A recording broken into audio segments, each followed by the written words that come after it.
साल दिल्ली बॉर्डर पर चले किसान संघर्ष को लेकर अब जो किसान हैं वो राजनीतिक पार्टियों की तरफ घूम के आ रहे हैं। सभी किसान अपनी कोई ना कोई पार्टी बना के इस चुनाव में लड़ने की कोशिश कर रहा है। 2022 के चुनाव में भी ये देखा जाए तो किसान संघर्ष कमेटी द्वारा अपनी पार्टियां बनाकर इस चुनाव में लड़ने की बात कही जा रही है। तो बात की जाए तो गुरनाम सिंह चिड़ूनी द्वारा भी अपनी पार्टी बनाकर 2022 में 117 सीटों पर चुनाव लड़ने की बात कही जा रही थी, लेकिन अब ये पार्टी केवल 10 ही सीटों पर आकर सिमटती हुई नज़र आ रही है। और देखा जाए तो अब इनकी पार्टी में बगावती सुर भी देखने को मिल रहे हैं। अब आइए आपकी बात करवाते हैं गुरनाम सिंह चिड़ूनी की ही पार्टी के एक मजीठा हलके की जो उम्मीदवार घोषित किए गए थे, हरजीत कौर मैम। नमस्कार मैम, मेरा नाम Narendra Singh NA24 news channel से। हमें बताएं मैम, आपको मजीठा हलके से उम्मीदवार घोषित किया गया था गुरनाम सिंह चिड़ूनी की पार्टी की तरफ से, लेकिन अब वहां से आपको नहीं चुनाव लड़ाया जा रहा है, क्या कारण है? ਵਾਹਿਗੁਰੂ जी का खालसा वाहिगुरू जी की फतेह। मैं हरजीत कौर रंधावा संयुक्त संघर्ष पार्टी ਦੀ ਪੰਜਾਬ ਸਕੱਤਰ ਸਰਦਾਰ ਗੁਰਨਾਮ ਸਿੰਘ ਚਰੂਨੀ ਵੱਲੋਂ ਮੈਨੂੰ ਜਿਹੜਾ ਵਾ ਮਜੀਠੇ ਵੱਲੋਂ ਹਲਕਾ ਇੰਚਾਰਜ ਜਿਹੜਾ ਉਹ ਲਾਇਆ ਗਿਆ ਸੀ 2-3 ਮਹੀਨੇ ਪਹਿਲਾਂ ਦੀ ਗੱਲ ਆ। ਤੇ ਆਪ ਹੀ ਉਹਨਾਂ ਨੇ ਲਾਇਆ ਸੀ ਬਿਨਾਂ ਪੁੱਛੇ ਤੋਂ, ਤੇ ਆਪ ਹੀ ਉਹਨਾਂ ਨੇ ਜਿਹੜਾ ਉਹ ਬਾਹਰ ਕੱਢਤਾ ਲਾ ਲਓ, ਚਾਹੇ ਇਹ ਲਾ ਲਓ ਕਿ 2-3 ਸੀਟਾਂ ਇਹਨਾਂ ਨੂੰ ਮਿਲਦੀਆਂ ਸੀ ਮਜੀਠੇ ਦੀ ਤੇ ਜਲਾਲਾਬਾਦ ਦੀ ਤੇ ਕਾਦੀਆਂ ਦੀ ਸੀਟ, ਉਹ ਇਹਨਾਂ ਨੇ ਲਈ ਨਹੀਂ। 2-3 ਸੀਟਾਂ ਇਹਨਾਂ ਨੂੰ ਨਹੀਂ ਮਿਲਦੀਆਂ, ਉਹ ਸੀਟਾਂ ਇਹਨਾਂ ਦਾ ਕੋਆਪਰੇਟ ਕਰਕੇ ਤੇ ਉਹ ਸੀਟਾਂ ਇਹਨਾਂ ਨੇ ਲੈ ਲੀਆਂ। ਹੁਣ ਇਹ ਅੰਦਰਲੀ ਗੱਲ ਤੇ ਗੁਰਨਾਮ ਸਿੰਘ ਚਰੂਨੀ ਜਾਣਦੇ ਨੇ। क्या कारण रहा कि 3 सीटों को ये चाहते थे और 3 सीटों को नहीं चाहते थे, लेकिन इन 3 सीटों से ये चुनाव लड़ने के लिए क्यों तैयार नहीं है? 3 ਸੀਟਾਂ ਨੂੰ ਚਾਹੁੰਦੇ ਸੀ ਤੇ 2-3 ਸੀਟਾਂ ਨੂੰ ਜਿਹੜਾ ਨਹੀਂ ਚਾਹੁੰਦੇ ਲੜਨਾ, ਇਹ ਮੇਨ ਕਾਰਨ ਸੀ ਕਿ ਜਿਹੜੀਆਂ 2-3 ਸੀਟਾਂ ਸੀ ਉਹ ਦੂਸਰੀ ਪਾਰਟੀ ਵੱਲੋਂ ਲਾ ਲਓ ਕਿ ਕੱਢੇ ਹੋਏ ਬੰਦੇ ਸੀ, ਚਾਹੇ ਮਤਲਬ ਜਿਹੜੇ ਆ ਵੀ ਮਤਲਬ ਕਾਂਗਰਸੀ ਲਾ ਲਓ, ਚਾਹੇ ਕਿਵੇਂ ਦੇ ਵੀ ਇੱਦਾਂ ਦੂਸਰੀ ਪਾਰਟੀਜ਼ ਵਿੱਚੋਂ ਜਿਹੜੇ ਕੱਢੇ ਹੋਏ ਬੰਦੇ ਸੀ, ਉਹਨਾਂ ਨੂੰ ਸੀਟਾਂ ਨਹੀਂ ਸੀ ਉਹ ਜਿਹੜੇ ਮਤਲਬ ਜਿਹੜੀਆਂ ਰਾਜੇਵਾਲ ਹੁਣਾਂ ਵੱਲੋਂ ਚਾਹੇ ਨਹੀਂ ਮਿਲਦੀਆਂ, ਚਾਹੇ ਉਹਨਾਂ ਨੂੰ ਸੀਟਾਂ ਦਿੱਤੀਆਂ ਨਹੀਂ, ਮਤਲਬ ਮਿਲਦੀ ਨਹੀਂ ਪਈ ਸੀਟ ਉੱਧਰੋਂ। ਆਹ ਜਿਹੜੀਆਂ 3 ਸੀਟਾਂ ਸੀ ਇਹਨਾਂ ਨੂੰ ਪਹਿਲ ਦੇ ਆਧਾਰ 'ਤੇ ਜਿਹੜੀਆਂ ਨਾ ਅੱਗੇ ਜੋ ਮੇਰੇ ਸੁਣ 'ਚ ਆਇਆ ਕਿ ਇਹਨਾਂ ਅੱਗੇ ਰੱਖੀਆਂ ਗਈਆਂ ਸੀ। ਮਜੀਠੇ ਦੀ ਸੀਟ ਹੋ ਗਈ, ਜਲਾਲਾਬਾਦ ਦੀ ਹੋ ਗਈ ਅਤੇ ਕਾਦੀਆਂ ਦੀ ਸੀਟ ਹੋ ਗਈ। ਹੁਣ ਇਹਨਾਂ ਦੀ ਆਪਣੀਆਂ ਲੱਤਾਂ ਭਾਰ ਨਹੀਂ ਚੱਲੀਆਂ ਹੈਗੀਆਂ ਅਤੇ ਫਿਰ ਉਹਦੇ ਵਿੱਚ ਬੰਦਾ ਕੀ ਕਰ ਸਕਦਾ। ਹੁਣ ਗੁਰਨਾਮ ਸਿੰਘ ਚਰੂਨੀ ਵੱਲੋਂ ਤੁਸੀਂ ਇੱਕ ਚੀਜ਼ ਵੇਖ ਲਓ ਕਿ ਸ਼ਾਇਦ ਤੁਸੀਂ ਵੀ ਸੁਣਿਆ ਹੀ ਹੋਏਗਾ ਕਿ ਪਹਿਲਾਂ ਵੀ ਇਹ 2 ਵਾਰੀ ਕਹਿੰਦੇ ਇਲੈਕਸ਼ਨ ਲੜ ਚੁੱਕੇ ਆ ਤੇ ਹਾਰ ਚੁੱਕੇ ਆ ਉੱਥੋਂ, ਤੇ ਇਹਨਾਂ ਨੇ ਸਾਨੂੰ ਕੀ ਜਿਤਾਉਣਾ। हाँ मैम, 117 सीटों पर चुनाव लड़ने की बात की जा रही थी। अब गुरनाम सिंह चिड़ूनी ऐसा क्या हुआ कि 10 ही सीटों पे मान गए?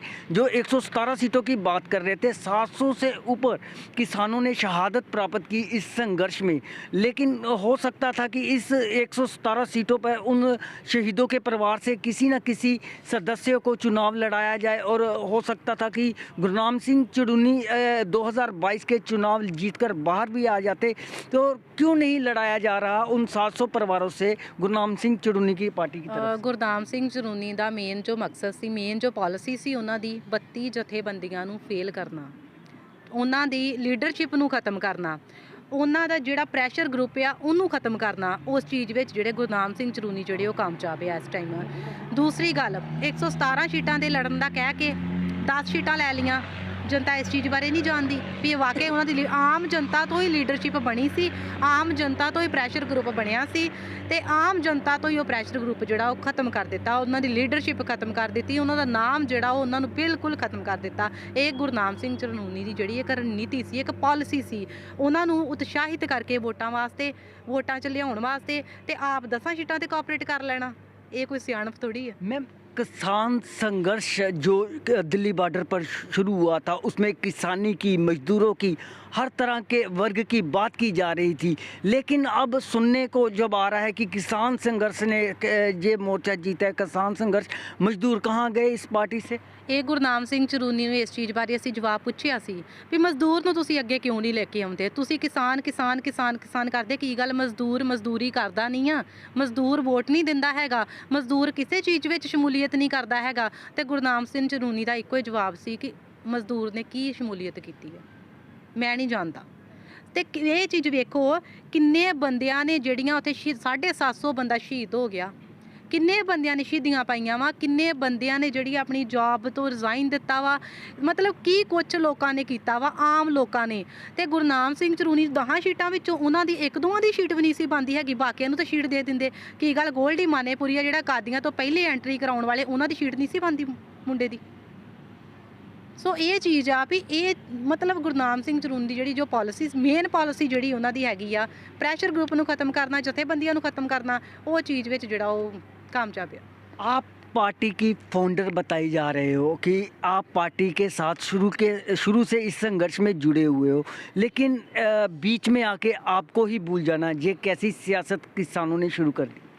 ਇਹ ਗੁਰਨਾਮ ਸਿੰਘ ਚਰੂਨੀ ਦੇ ਮਤਲਬ ਇੱਕ ਲਾ ਲਓ ਵੀ ਬੰਦੇ ਨੂੰ ਲਾ ਕੇ ਤੇ ਖਤਮ ਕਰਨਾ, ਇਹ ਸ਼ਾਇਦ ਉਹਨਾਂ ਦੇ ਖੂਨ ਚ ਲਾ ਲਓ, ਚਾਹੇ ਉਹਨਾਂ ਦੀ ਨੀਤੀ ਚ ਲਾ ਲਓ ਵੀ ਇੱਕ ਖਾਸ ਮੰਨਿਆ ਗਿਆ ਵਾ।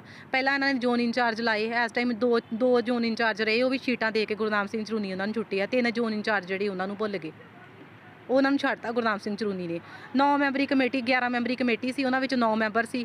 ਗੁਰਨਾਮ ਸਿੰਘ ਚਰੂਨੀ ਦੀ ਕੋਰ ਕਮੇਟੀ ਦਾ ਵੀ ਨਹੀਂ ਪਤਾ ਵੀ ਉਹ ਕੋਰ ਕਮੇਟੀ ਕਿੱਥੇ ਇਸ ਟਾਈਮ, ਤੇ ਹਰਜੀਤ ਕੌਰ ਰੰਧਾਵਾ ਨੂੰ ਕਿੱਥੋਂ ਯਾਦ ਰੱਖ ਸਕਦੇ ਆ। मैम, भारी समर्थन मिला था मजीठा हलके से आपको, लोग आपको चाहने लगे थे, लेकिन अब लोग आप देख रहे हैं कि हरजीत कौर है जो मजीठा से चुनाव नहीं लड़ रही, क्या आपकी तरफ से आज़ाद उम्मीदवार के तौर पे मजीठा हलके से या किसी और हलके से चुनाव लड़ा जाएगा? ਮੈਨੂੰ ਮਜੀਠੇ ਹਲਕੇ ਤੋਂ ਬਹੁਤ ਵਧੀਆ ਲੋਕਾਂ ਦਾ ਜਿਹੜਾ ਰਿਸਪੌਂਸ ਮਿਲਿਆ ਵਾ, ਇਹ 'ਚ ਕੋਈ ਸ਼ੱਕ ਨਹੀਂ ਆ। ਹੁਣ ਗੁਰਨਾਮ ਸਿੰਘ ਚਰੂਨੀ ਹੀ ਲੱਤਾਂ 'ਚ ਉਹਨਾਂ ਦੀ 'ਚ ਦਮ ਨਹੀਂ ਹੈਗਾ, ਉਹਨਾਂ ਦੀ ਲੱਤਾਂ 'ਚ ਭਾਰ ਨਹੀਂ ਹੈਗਾ ਮਜੀਠੇ ਹਲਕੇ ਦੇ ਵਿੱਚ ਚੋਣ ਲੜਨ ਦਾ, ਤੇ ਹਰਜੀਤ ਕੌਰ ਰੰਧਾਵਾ ਉੱਥੇ ਕੀ ਕਰੂਗੀ? ਹਾਂ, ਹਰਜੀਤ ਕੌਰ ਰੰਧਾਵਾ ਇਹ ਚੀਜ਼ ਜ਼ਰੂਰ ਕਰ ਸਕਦੀ ਹੈ, ਕਿਤੇ ਨਾ ਕਿਤੇ ਆਜ਼ਾਦ ਕੈਂਡੀਡੇਟ ਜ਼ਰੂਰ ਖੜ ਸਕਦੀ ਆ, ਇਹ ਜ਼ਰੂਰ। तो अगर कोई और पार्टी भी आपको सीट के लिए लड़ने के लिए कहती हैं, क्या आप उस पार्टी में जाना पसंद करेंगी किसानों को छोड़ के? ਫਿਲਹਾਲ ਤੇ ਅਜੇ ਕੁਝ ਨਹੀਂ ਇਦਾਂ ਦਾ ਹੈਗਾ, ਆਜ਼ਾਦ ਸੋਚ ਸੀ, ਆਜ਼ਾਦ ਹੀ ਰੱਖਾਂਗੇ, ਕੋਈ ਪਾਰਟੀਬਾਜੀ ਵਾਲਾ ਇਸ ਤਰ੍ਹਾਂ ਦਾ ਕੋਈ ਮਾਹੌਲ ਨਹੀਂ ਹੈਗਾ, ਤੇ ਬਾਕੀ ਆਉਣ ਵਾਲਾ ਸਮਾਂ ਤੈਅ ਕਰੇਗਾ। कि पहले की तरह जैसे पंजाब की सेवा की जा रही थी, किसान संघर्ष में आपके द्वारा सेवा की जा रही, इसी तरह ही आपकी सेवा शुरू है? ਪਹਿਲਾਂ ਵੀ ਵੇਖੋ ਜੀ, ਪੰਜਾਬ ਦੇ ਹੱਕਾਂ ਲਈ ਬੋਲਦੇ ਆਏ ਆ, ਪੰਜਾਬੀ ਮਾਂ ਬੋਲੀ ਲਈ ਬੋਲੇ ਆ, ਜਦੋਂ ਵੀ ਕੁਝ ਇੱਦਾਂ ਦਾ ਹੁਣ ਮਤਲਬ ਹੁੰਦਾ ਵਾ ਉਸ ਚੀਜ਼ ਲਈ ਬੋਲਦੇ ਆ, ਤੇ ਗਾਂ ਵੀ ਬੋਲਾਂਗੇ। ਪੰਜਾਬ ਦੇ ਹਿੱਤਾਂ ਲਈ ਬੋਲਦੇ ਆਏ ਸੀ, ਪੰਜਾਬ ਦੇ ਹਿੱਤਾਂ ਲਈ ਬੋਲਦੇ ਆ, ਤੇ ਪੰਜਾਬ ਦੇ ਹਿੱਤਾਂ ਲਈ ਹੀ ਬੋਲਦੇ ਰਵਾਂਗੇ। ਇਹ ਹਰਜੀਤ ਕੌਰ ਰੰਧਾਵਾ ਜਿਹੜੀ ਆ ਇਦਾਂ ਹੀ ਜਿਹੜੀ ਉਹ मेरा आपसे आखिरी प्रश्न है कि 117 सीटों पे चुनाव लड़ने की बात कही जा रही थी, 10 सीटों पे सिमट गए, क्या लगता है कि ये भी 10 सीटें निकाल कर गुरनाम सिंह चड़ूनी जी आगे आएंगे? ਵੇਖੋ ਜੀ, ਜਿਹੜੀਆਂ 10 ਸੀਟਾਂ ਇਹਨਾਂ ਨੇ ਲਈਆਂ ਵਾ, ਇਹ ਸਮਝੋ ਵੀ ਵੋਟ ਇੱਕ ਨਹੀਂ ਪੈਣੀ, ਜ਼ਮਾਨਤਾਂ ਜ਼ਬਤ ਆ। ਅਸੀਂ ਚਾਹੁੰਦੇ ਆ, ਪਹਿਲੀ ਗੱਲ ਤਾਂ ਇਹ ਆ, ਇਹ ਚੀਜ਼ ਵੇਖੋ ਕਿ ਇਹਨਾਂ ਦਾ ਮੈਨੀਫੈਸਟੋ ਕੀ ਆ। ਕਿਸੇ ਪਿੰਡ ਵਿੱਚ ਜਾਈਦਾ, ਐਗਜ਼ਾਮਪਲ ਹੁਣ ਮਜੀਠੇ ਦੀ ਲਾ ਲਈਏ, ਮਜੀਠੇ ਵਿੱਚ ਜਾਈਦਾ ਵਾ, ਉਹ ਕਹਿੰਦੇ ਆ ਵੀ ਰਣਨੀਤੀ ਕੀ ਆ ਤੁਹਾਡੀ, ਪਾਲਿਸੀ ਕੀ ਆ, ਪੰਜਾਬ ਨੂੰ ਕਿੱਦਾਂ ਬਚਾਓਗੇ, ਜਾਂ ਪੰਜਾਬ ਲਈ ਤੁਸੀਂ ਕੀ ਕਰ ਰਹੇ ਹੋ? ਗੁਰਨਾਮ ਸਿੰਘ ਚਰੂਨੀ ਕੋ ਇਸ ਚੀਜ਼ ਵਾਸਤੇ ਕੁਝ ਹੈ ਹੀ ਨਹੀਂ ਆ, ਫਿਰ ਹਰਜੀਤ ਕੌਰ ਰੰਧਾਵਾ ਕੀ ਦੱਸੂਗੀ ਜਾ ਕੇ ਪਾਰਟੀ ਵਾਸਤੇ, ਦੱਸੋ?